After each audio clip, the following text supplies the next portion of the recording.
What's up, folks, and welcome into a Monday, January 19th, 2026 edition of the Babin On The Bayou show. I'm your host, as always, Justin Babin Jr., and I believe it's officially episode 6 of the Babin On The Bayou show, officially kicking off our second week of content here at the show. Thank you so much for tuning in to the first week of the show last week. Ready to dive in deep into more content surrounding LSU football, basketball, baseball, all of that. Obviously, it's the first week post-portal, although there is still some portal news coming in. There are still, I believe, a couple prospects that LSU is still trying to pursue, recruits that entered the portal but have not committed yet. We'll kind of go through that, but let's start the show by what I really wanted to focus on is my burning question. And this is not just for me, this is for LSU fans. Put it in the comments below, your thoughts on this question, because I believe it is the question after what we've seen the last 2 weeks LSU and Lane Kiffin do in the transfer portal. And that is, what are realistic expectations for the Tigers in 2026 in Lane Kiffin's first season? What are realistic expectations? Because coming into the portal, and coming into, you get Lane Kiffin here, and I was like, okay, stud, I love it. He's going to do great things here. Year one, I don't know, because, not that I don't think we'll be good year one. I think we would be good and competitive either way year one. But I was like, you got to think he's having to replace and really retool and rebuild entirely one of the worst offenses we've ever seen in the history of the LSU football program in 2025. It was so horrendously bad, and Lane Kiffin's got to rebuild all of that.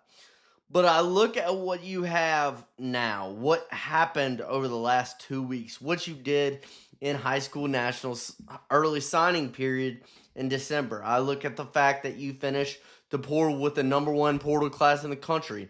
You got the number one QB in the portal and the number 6 QB in this year's portal cycle. And Sam Levitt and Hassan Longstreet. You got the number 2 safety in the portal in Ty Minifield. You got the number 3 interior offensive lineman in Devin Harper from Ole Miss.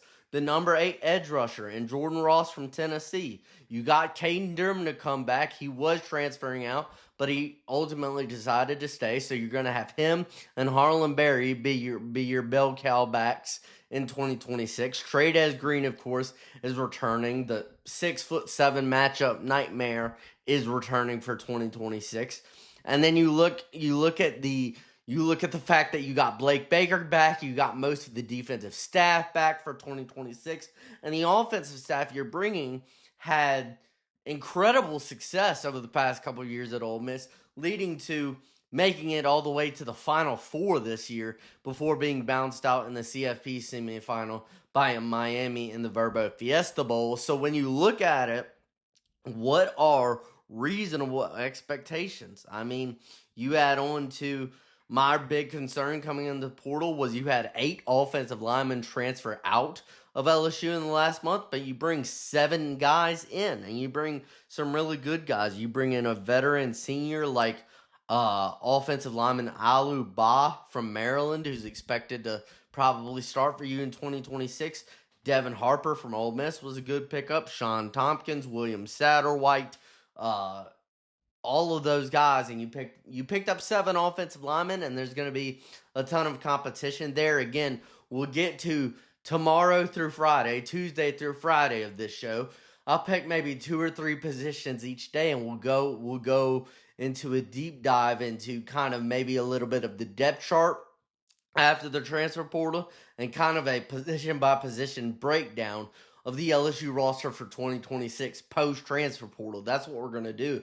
But this is kind of an overarching question. What is a realistic expectation for this roster?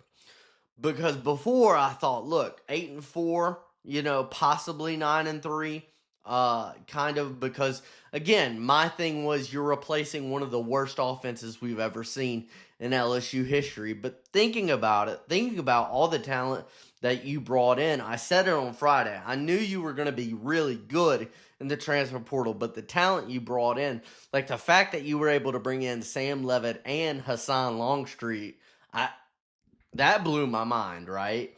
And then you keep Caden Durham and Harlan Berry, and then on the defensive side of the ball, I love what you did on the defensive line, bringing in guys like Jordan Ross, Steph Green, Jalen Brown.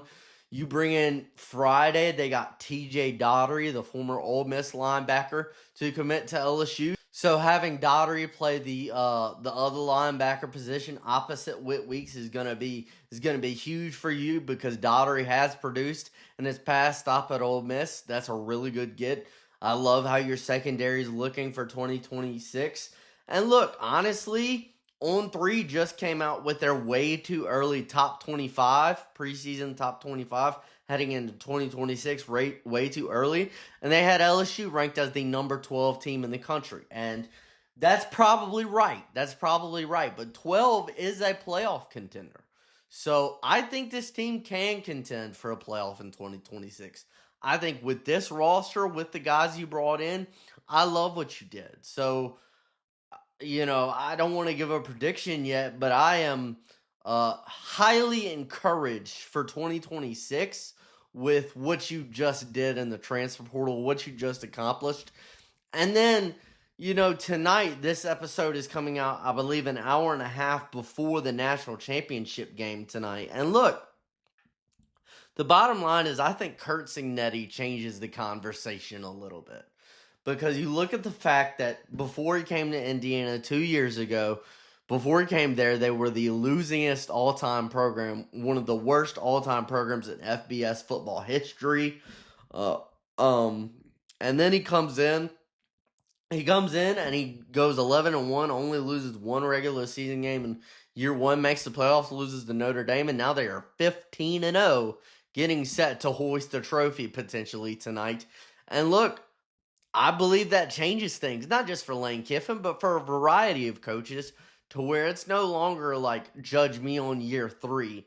But, like what Brian Kelly said, judge me on year three. It's no longer like that, because you have the portal, and especially with a brand name like LSU. I mean, when you look at what Cignetti did with Indiana in just 2 years, about to be 16-0 and win the Natty tonight if they beat Miami, that changes the conversation. And I'm not saying, look, if LSU finds a way to not make the playoffs this year in 2026 in Lane's first season, I'm not going to beat Lane up about it, because I do believe in Lane at LSU long term.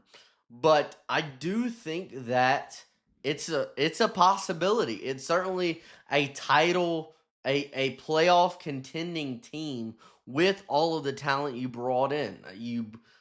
You blow my mind with what you've been able to do. I knew it was going to be good, but you brought in over 35, 36 prospects, and a lot of them have been highly touted. Either they've produced at a high level in college, or they were highly touted out of high school, like guys like Hassan Longstreet, who with development and time can be really good players for you down the line. Now, Longstreet is more of a 2027, 2028 deal ideally, because Levitt's going to be the guy in 2026. But my point is, I want to know in the comments, what is a realistic expectation for Lane in 2026?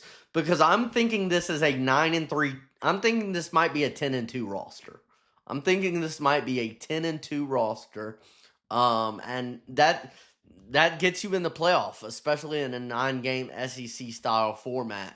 So look, the SEC is going to be hard playing 9 games instead of 8 from now on. So 10-2. I'm not going to give a prediction yet, but because obviously this is six months down the line, of course. But the thing is I feel really good, and I feel really encouraged, and a lot of Tiger fans feel really encouraged, not just for, of course, Lane Kiffin down the line in years and years to come at LSU. I'm talking about 2026. I'm talking about year one.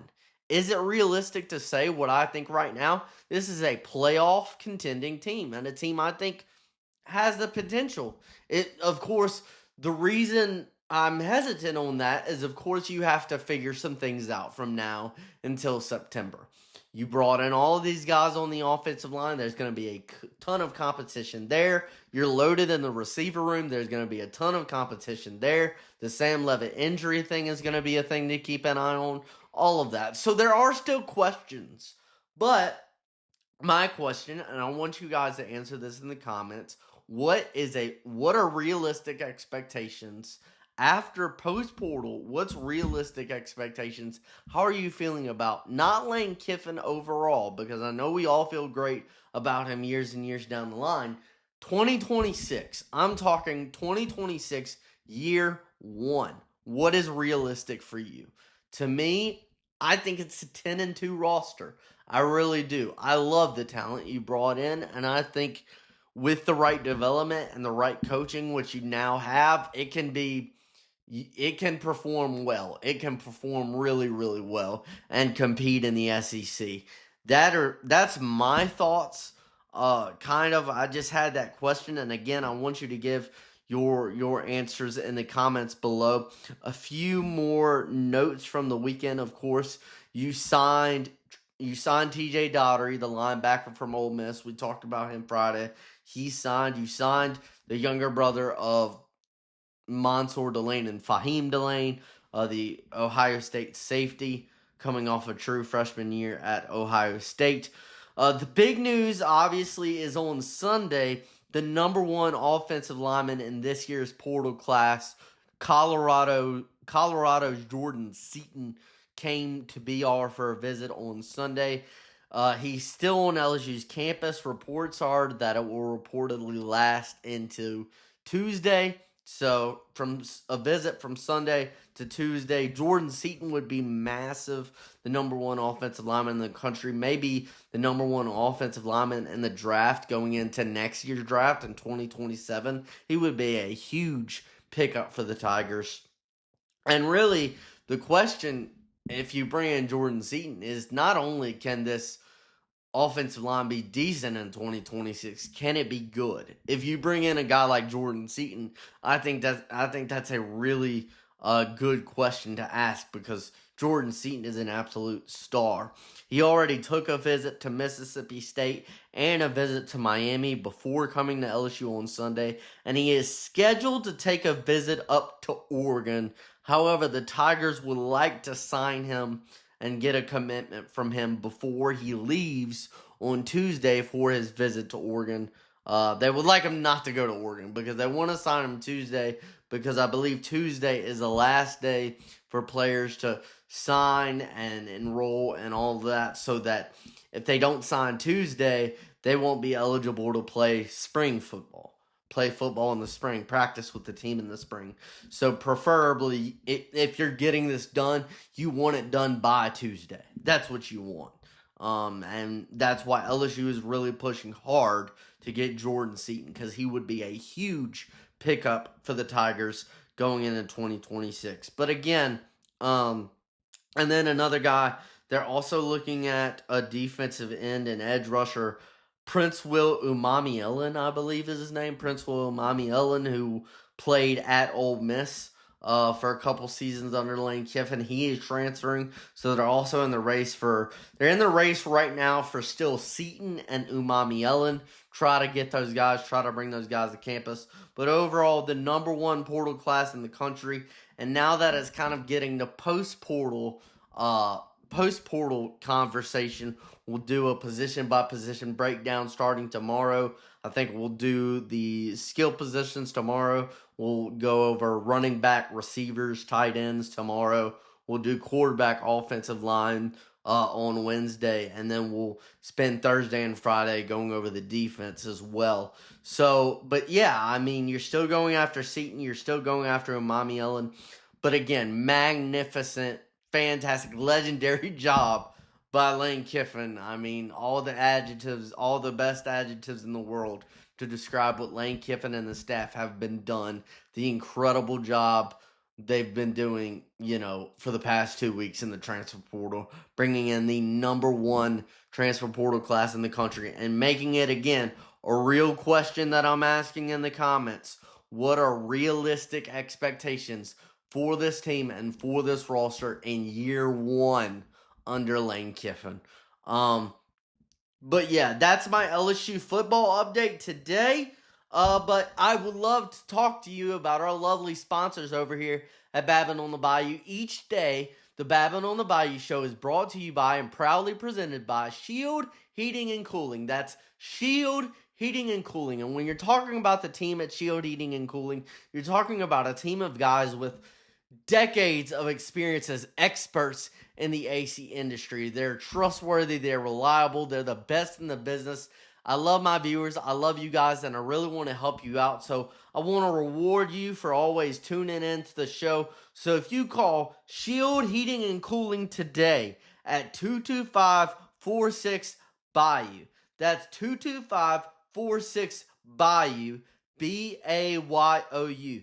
You call Shield Heating and Cooling today at that number. Tell them you heard about them from this show. I'm giving away free AC cleaning checks for every AC system in your home. So whether that's one AC system in your home or 5 AC systems in your home or whatever, call them today. Call Shield Heating and Cooling, the trustworthy, reliable team of experts today at 225-46-BAYOU. BAYOU. You call them today. Tell them you heard about them from the show. I'm giving something away to you. No cost to you.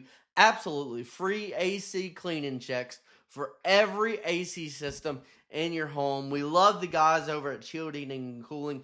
Super appreciative of them for sponsoring this show. And yeah, you can trust them. Decades of experience as experts in the AC industry. That's Shield Heating and Cooling, your local comfort defenders. All right, let's get into a few more notes I have. So we did some football talk. Let's dive into, I'll kind of recap some notes I have, and then we'll kind of get into, at the end of the show, some fun takeaways from the NFL, and I'll give at the end of the show my national championship prediction for tonight. But let's talk about LSU men's and women's basketball from this weekend, because both teams got wins this weekend. We'll start with the women's team, who were on the road at number 13 Oklahoma on Sunday afternoon. A huge win for the Tigers. Win by double digits. I believe they won by 18 or 19 points against the number 13 team in the country, and that was super impressive game to watch. And the backcourt talent is absolutely what stands out about this LSU women's basketball team. The team was led by a double-double including 23 points for senior Flau'jae Johnson. Flau'jae was absolutely dynamite in this game with a double-double. I believe she had 10 rebounds along with those 23 points. And then Jada Richard had a very, very impressive game in that backcourt with a career-high 21 points for Jada Richard. And then you saw more of the same, some really good defensive stuff, like always, from stars like Malaysia Fulwiley and Michaela Williams. Then besides Flau'jae and Jada Richard, freshman Grace Knox, Michaela Williams, and Malaysia Fulwiley all finished with double-digit points. So really, when you look at it, this backcourt is the leader. The leaders of this team are all in the backcourt. They're all at the guard positions, know what they can do, and really, you have some good production also from your front court and people like Kate Koval and stuff like that. And Grace Knox had a really impressive performance. But the heart and soul of this team is players like Flau'jae Johnson, Malaysia Fulwiley, Michaela Williams, and then Jada Richard was highly impressive to me. That was one of my biggest takeaways. Jada Richard was great in this game. It was a game of runs. Oklahoma jumped out to an early 11-2 lead off of 3 3-pointers early, but then LSU tied it up in the first before the first media timeout with a 9-0 run for the Tigers, and then the Tigers closed the first quarter with an 11-3 run for the Tigers through the end of the first quarter. So again, it was an impressive backcourt performance. Flau'jae Johnson and Jada Richard led the way with 20-plus points, especially Flau'jae getting a double-double. Again, your heart and soul of this team is your backcourt. It is Flau'jae Johnson, Michaela Williams, Malaysia Fulwiley, Jada Richard. Those are the women that are going to lead this team into March. But you got 3 wins in a row. You started 0-2. Now you're 3-2. You're over 500 in SEC play, and you're feeling really good. LSU's first back-to-back ranked wins for the LSU women's basketball team since 2023 when they won the national title. So again, another great momentum builder on the road at Oklahoma, and not only beating Oklahoma, but beating them soundly by double-digit points was very, very impressive. The next game for the women's team and Kim Mulkey will be on Thursday night at 8 o'clock on the SEC Network. It will be a road game at Texas A&M. So Tigers at the Aggies Thursday night at 8 o'clock on the SEC Network. Men's basketball got their first SEC win of the season, moved to 1-4 in SEC play. It was a solid 78-70 win on Saturday afternoon over Missouri in the PMAC.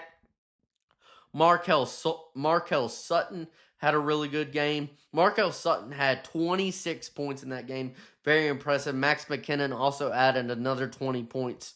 The sharpshooter from 3. So Sutton and McKinnon led the way. I believe they were the only players in double figures in this game. But Sutton had 26. McKinnon had 20 points. A few notes I have on this game. LSU led the turnover battle 12-7. And they also led the offensive rebound battle 16-9, which ultimately led to a 21-13 advantage in terms of second chance points. So it was an impressive defensive effort from LSU. They did a really good job on the boards, on the offensive boards, getting second chance back-to-back points in this game. And only 7 turnovers on this game for the LSU Tigers. That is a pretty good number. Impressive stuff for Matt McMahon and company to get that. 7 turnovers is not a lot, and they did a good job of keeping possession of the ball. Again, I thought the defense was pretty good once again. They were good early in the Kentucky game. Now, of course, they gave up those 53 massive second half points to choke the game against Kentucky. But again, I thought early this LSU defense was really good once again early. Missouri missed its first 7 shots. The Missouri Tigers did not make a field goal until 5.5 minutes into the game.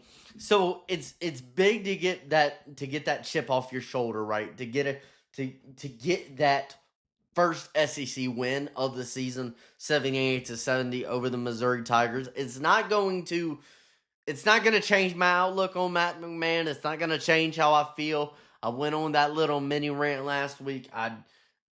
Unless he makes the tournament this year, I think it's done. I think he has to make the tournament this year. And if he's going to do that, LSU probably needs to win 9 to 10 SEC games to get into the tournament, which it's a long way battle uphill. And the next 2 games are going to be brutal ones for the Tigers because the next 2 games are road games. You have a road game tomorrow, Tuesday night at Florida, the defending national champions. And then you have a road game at Arkansas on Saturday, as well as you visit John Calipari and the Razorbacks. Both of those teams, Florida and Arkansas, are top 20 teams in the nation. So, look, that's going to be tough. It's going to be a brutal week for the Tigers. If you can find a way to go 1-1 in those 2 games, if you can find a way to split those games, and then hopefully you get your best player in guard DJ Thomas back pretty soon. Hopefully you get Thomas back and you find a way to split those games between Florida and Arkansas, those games on the road this week, and you get DJ Thomas back soon. Maybe you can make a run during the middle of the season. So maybe the season's not dead yet. They still got a lot of work to do, obviously, in the SEC to get to 9 to 10 wins because, I mean, you already have 4 losses So a lot of work to do for the Tigers. It's going to be a brutal week of competition. But if the Tigers can find a way to split the games on the road this week at Florida and at Arkansas and get DJ Thomas back, maybe it's not over yet. That is your LSU basketball recap, men's and women's, from this weekend. Really looking forward to watching this women's team in action and Kim Mulkey in action as their coach for the months to come, because it feels like they're finding their rhythm. They're finding their stride. They started 0-2 in SEC play. Now they're 3-2. They have back-to-back ranked wins against Texas, who was number 2, Oklahoma, who was number 13. That Oklahoma win, a double-digit win on the road. Feels like the Tigers are starting to get momentum and starting to build a rhythm. And if they can start to do that, have a really good run in SEC play, and then I love to see what this team does in March, because with Kim Mulkey and with the talent they have, they always have a shot. It was a worry early, but it feels like they're finding their rhythm, and they're finding their stride after that 0-2 start. All right, 2 more things I wanted to talk about. Give you my quick takeaways from NFL divisional round action this weekend. I have a few takeaways. I think I have one takeaway from each game this weekend. Just real quick, the Bo Nix injury stinks. The Broncos and Bills played a great game on Saturday. Broncos end up winning the game in overtime, 33-30, to advance to the AFC Championship game, which will be in Denver next Sunday. But their quarterback, Bo Nix, really the heart and soul of their team, their leader at the quarterback position, of course, broke a bone in his ankle and will not be able to play in the AFC Championship or the Super Bowl if they make the Super Bowl. So I believe Jarrett Stidham will be the guy starting for them in the AFC Championship game. And that stinks. And it stinks for the Broncos fans. It stinks for their team. It stinks for Sean Payton, whom I love. I love Sean Payton, and I've always loved him, and I always will, because of what he did for my team, what he did for the Saints, him and Drew Brees. So I always root for Sean Payton in them. But I feel like the Bo Nix injury is it's going to be an uphill battle. Not that Sean is a brilliant offensive mind, so I'm sure he's already started on laying out the game plan for Jarrett Stidham on Sunday, but that's a big deal. The 49ers got absolutely crushed by the Seahawks. I believe the final score was Seahawks 41, 49ers 6. Seahawks won 41-6. Injuries just caught up for the 49ers. I mean, you have George Kittle get hurt. You have Brock Purdy's back, but he was hurt for a majority of the season. Then you have so many injuries on your defense, like Fred Warner at the linebacker position. Injuries just caught up to him, and they ran into a juggernaut in Sam Darnold and the Seattle Seahawks. Seahawks advance to the championship game, the NFC championship game this Sunday. Patriots beat the Texans 28-16. My takeaway from this game is that C.J. Stroud's rookie year, which was 2 years ago, may end up being his best when it's all said and done, because I feel like he has gotten progressively worse as a quarterback since his rookie year. He was great his rookie year. I was like, oh my gosh, as a rookie, look what C.J. Stroud is doing. He threw 4 interceptions in the first half against New England and just made some terrible decisions in a playoff game that you can't do that when you're on the road in the playoffs in a high leverage situation like that. CJ Stroud, since that rookie year, the past 2 seasons, this was his 3rd year. In years 2 and 3, he just does not look like the same quarterback to me. And it just seems like right now his rookie year might be his best, because it seems like, normally you're supposed to get better. You're supposed to develop. I don't see that from C.J. Stroud. I see him getting worse year over year. And that is unfortunate. And then the Rams beat the Bears in overtime 20-17. But my Lord, one of the best football plays I've ever seen. If you didn't see this, you need to go back and watch it. Caleb Williams, the play he made, the play the Bears made to tie this game up and send it to overtime, one of the best plays I've ever seen in the sport of football. I know the Bears lost. I know Caleb Williams threw a pick in overtime, but they're a young team. They'll be back in the playoffs with Ben Johnson and their young team. But Caleb Williams, scrambling back 20 yards because he's getting a lot of pressure thrown in his face on fourth down, and then he just chucks it to the corner of the end zone because he knows his guy is going to be in the vicinity of that area, and it lands right in Cole Kmet, the Bears tight end's hands. The place was rocking. The Chicago crowd was awesome. It was a fantastic football play. One of the best football plays I've ever seen. You got to go back and watch it if you haven't seen it.